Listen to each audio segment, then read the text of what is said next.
Hello， 大家好，我是建哥啊。VC 均热板这个东西啊，那常关注科技圈的朋友嘛，相信都有听说过。手机常吹的啊，多少平方毫米的那个东西，就是的。它的原理啊，其实跟热管是一致的。那在各种需要散热设备上呢，都可能用得到。比如说一些旗舰级的显卡。那九州风神呢，早在2024年呢，就把这个技术带到了 CPU 散热器上，当时是推出了阿萨辛的4 VC Vision。而上个月呢，他们又给单塔的风冷 AK700换上了同款的均热板技术，带来这款宾利方 AK700 VC， 售价是449元。气热管加 VC 均热板的效果如何呢？我们就一起来看一看。剧透一下，这个东西的性能是相当强悍的。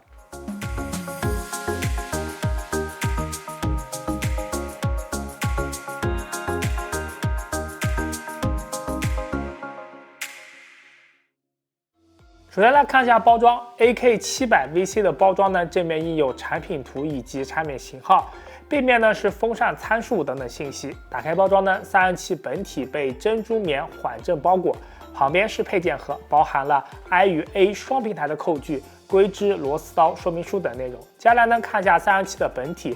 单塔单风扇设计，顶面饰板上呢写有散热型号 AK700 VC， 右下角呢有九州风神的 logo， 饰板是磁吸固定的，能够很方便的取下。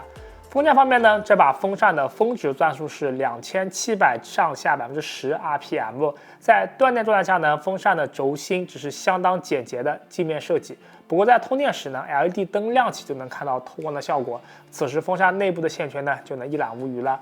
塔体部分呢，风扇面九州风神设计了锯齿状的鳍片，可以降低散热的风切噪音啊。这次塔体部分的重点改进部分就是将 AK700 的铜体换成了 VC 2.0 的均热板，四周的条状纹理给这款均热板增加了不少的高级感。九州呢，宣传是相比 1.0 增加了 CPU 的接触面积，改进了内部的毛细结构，能够大幅的强化散热性能。那么它实际效果如何呢？接下来就进入测试。测试前呢，还是照例介绍一下测试平台，室温是控制在23.5正负0.5度。我们这次的红蓝两家测试平台都进行了测试。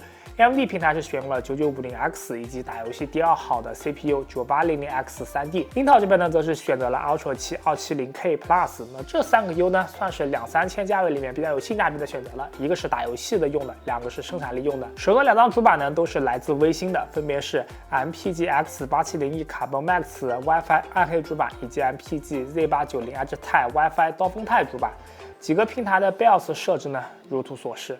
烤机时的功耗分别约220瓦、140瓦和290瓦。内存使用是金士顿的 FuryBeats 的超级野兽6000C30 3超级乘2，显卡使用的是微星 RTX 5070万图式 X3OC， 电源呢则是我们的老朋友了，海运的 Focus PX1000 V5。陪跑选手方面呢，我们选择了热门的单塔风冷 Hyper 612 Apex。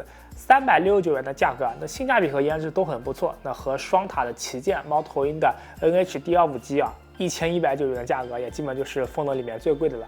因为要兼顾 Intel 和 AMD 两个平台，所以说就选择了标准版。来看一下 AK700 VC 面对这两个选手实力如何。先来看一下 Intel 平台 AK700 VC 面对290瓦的 270K Plus 交出了92度的打卷。与 D15G2 同一水平 ，Hyper 612呢，则是比两位选手要高出2度，成绩是94度。接下来呢，在 AMD 平台上，面对220瓦的 9950X，AK700 VC 这个单塔散热居然要比双塔的 D15G2 还要再低0.8度，而 Hyper 612呢，则依然是最高选手91.2度。最后是 9800X 3D。AK700 VC 依然是全场最低84.9度，比 D15G2 还低了0.9度，比 Hyper 612呢则是低了3度。看来这个 VC 均热板没有白装。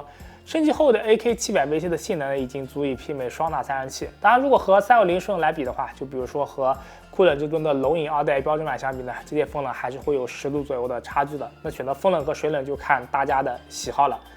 那 AK700 VC 散热那么强，是不是用噪音换来的呢？我们也对噪音进行了测试，在距离散热平台50厘米处的地方测量，猫头鹰 D25G2 和 Hyper 612的噪音在同一等级，都是44分贝左右，而 AK700 VC 的噪音则是略高一点，在46分贝左右。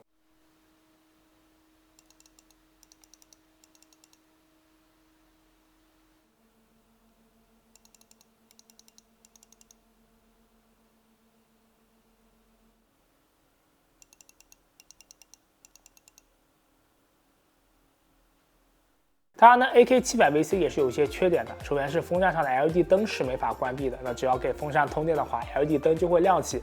对那些想要让自己机箱完全无光的用户来说呢，可能需要换个风扇。其次呢，是风扇固定的钢丝是相当紧的，安装需要比较大的力气才能够拉到位啊。希望这点九州风神能后续优化一下吧。最后来进行一个总结吧。那九州风神的 AK700VC 在换用了 VC 支援版后呢，散热性能获得了飞跃。即使是面对 D15G2这样的传统的双塔风冷，在 AMD 平台呢，甚至还能小胜一筹。